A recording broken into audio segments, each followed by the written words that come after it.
You, the scavenger. You know I can take whatever I want. Get out of my head. Only one Kenobi here, only one. So, this is episode 117 of the Vintage Collection QuickShot series of mine. VC117 Kylo Ren. Want to talk to you about him for starters. You know, I love the character and he did such a good job. Adam Driver was brilliant in the film. There's something as well about masked characters in Star Wars. I think it takes a true good actor to bring a masked character to life. I don't know if that's, you know, true. I've never studied theatre or drama or anything like that, but it must be, it's just true theatrics, isn't it? It must be about body timing and, you know, body language. It is timing. Like, I want to talk now about The Mandalorian and how well Pedro Pascal did that character. You never once saw his face.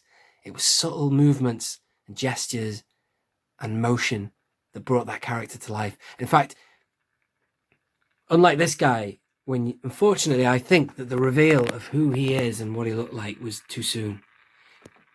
The Mandalorian, you saw his face at the very end, but I would have quite happily gone to the end of that series, with him never revealing his face, if that makes sense. But he did. This guy, he did show his face, but I just think it's too soon. He was doing such a good job, and the film was working, and then he took his mask off, and I was a bit like, well, they could have saved that reveal. They easily could have saved that for a later film. You know, in this day and age, if you really want to see what an actor looks like who portrays these roles, you know, we live in the Google age, of course. You can go on and you can find out what they look like, you know. Back in the 80s, obviously there was no Google then, but if you wanted to find out what James Earl Jones looked like, you could.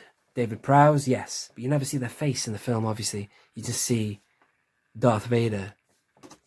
The point I'm trying to make is, I just think that they revealed who he was too soon. I think maybe the next film would have been a good idea, you know, The Last Jedi, because if anything, he sounds amazing in The Force Awakens.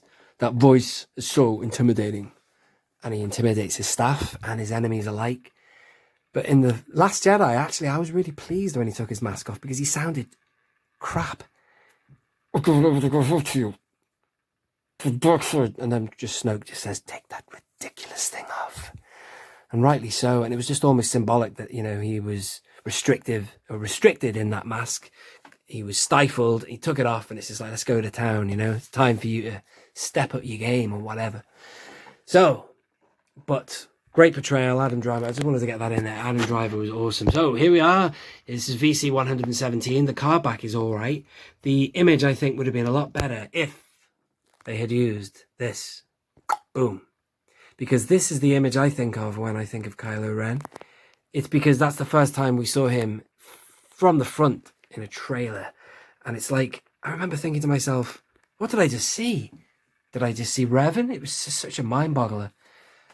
When you look at the Star Wars, the behind the scenes of the design of Revan, they went through a lot of different things, including the helmet for Phasma at one stage was in contention. But there's a lot of influence there. I dare say Revan has had an influence on the final design. But this character here he represents a lot of everything what we've seen in the past. And he's like the new generation of Star Wars. He's got this ragged look to him, like Nihilus has, or maybe, you know, he's got undertones of Vader as well with the mask and everything. And obviously then you find out that he is the bloodline of Vader. But, you know, and then the Revan thing, of course. And then if you look at the backstage footage of what he has to say, Adam Driver, he says he was so pissed having to put it on every day. Apparently it was a real pain in the ass to put this on, this costume. So he was like legitimately angry and ready to roll. But it's still a great card. It's you know, it's out there, man. I'm sure you can still find it in the Entertainer. Really good. But I just think that long shot is a publicity mock-up, or maybe it's an alternate take that Lucasfilm provided to Hasbro. I just don't know. But I just think that it could have been a lot better. You know, some cards they absolutely nail. Look at this one. Down here.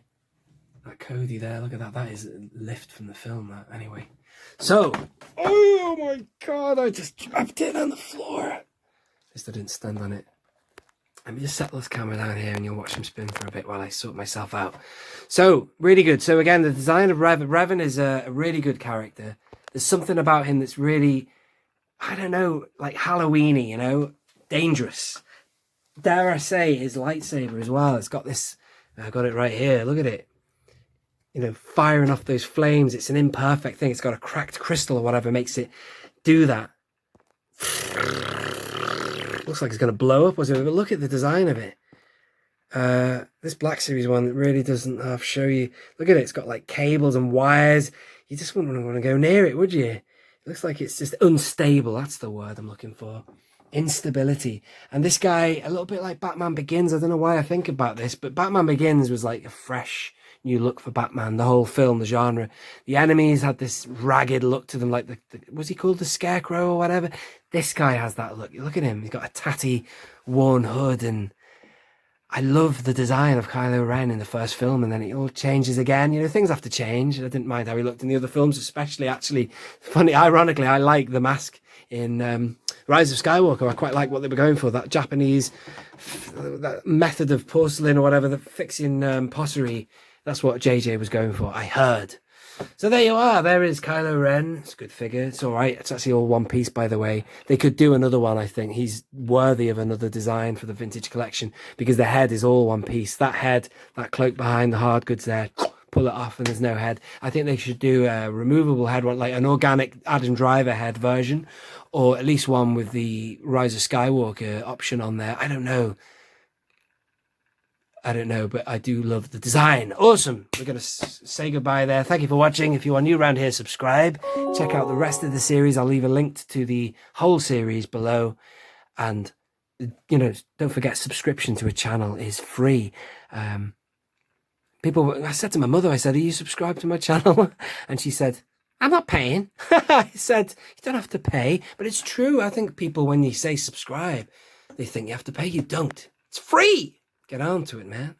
It means you can catch up with the rest of the series because I'm going to be doing daily uploads. So, of course, if you are already subscribed, check you've tapped the notification bell because these are going to be coming thick and fast. I've only just relaunched the series now. So, awesome. The next one coming up is going to be another really good, well-designed character from the sequel trilogy. That is the First Order Stormtrooper. So, stay tuned for that one. This has been Only One Kenobi. Only one. Out.